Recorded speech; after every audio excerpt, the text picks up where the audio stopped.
The North Gauteng High Court in Pretoria has heard that in order for the termination of the Zimbabwean Exemption Permit to be valid, it has to follow 3 steps, which counsel on behalf of the Helen Suzman Foundation argues Home Affairs Minister Dr. Aaron Motsoaledi missed.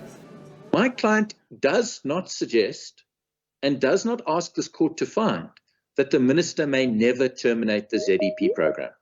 That is not my client's case, and that is not the submission I make. But my client does say, and I do submit, that because any termination has such profound consequences, in order to be valid, it must firstly follow a fair and procedurally rational consultation process. Secondly, be consistent with fundamental constitutional rights enshrined in our Constitution. And thirdly, be based on lawful, rational, and reasonable grounds. The virtual hearing will sit over the next few days to hear 3 applications challenging the decision to terminate the ZEP. The ZEP is a special permit issued in terms of the Immigration Act that allows its holders and their children temporary legal status to live, work, and study in South Africa. The permit was introduced by the South African government to cope with an influx of undocumented Zimbabweans fleeing political violence around 2008.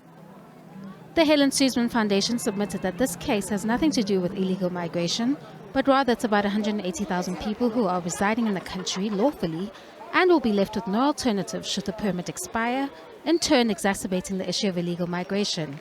We say that the inevitable effect of the minister's decision is that as of 30 June 2023, tens of thousands of ZEP holders will be left undocumented. This is due to the legal and practical barriers to securing alternative visas and permits. We make the point that even where ZEP holders are eligible for alternative visas and permits, and the papers demonstrate the extraordinary difficulty in showing eligibility, they're unlikely to receive them in the next 3 months because of the undisputed backlogs and delays in the processing of applications. The foundation further dismissed the claim that Zimbabwe is improving as unsubstantiated, further adding that even if the country was in a better place, this still raises the question of whether you can send someone back to a country they left 14 years ago.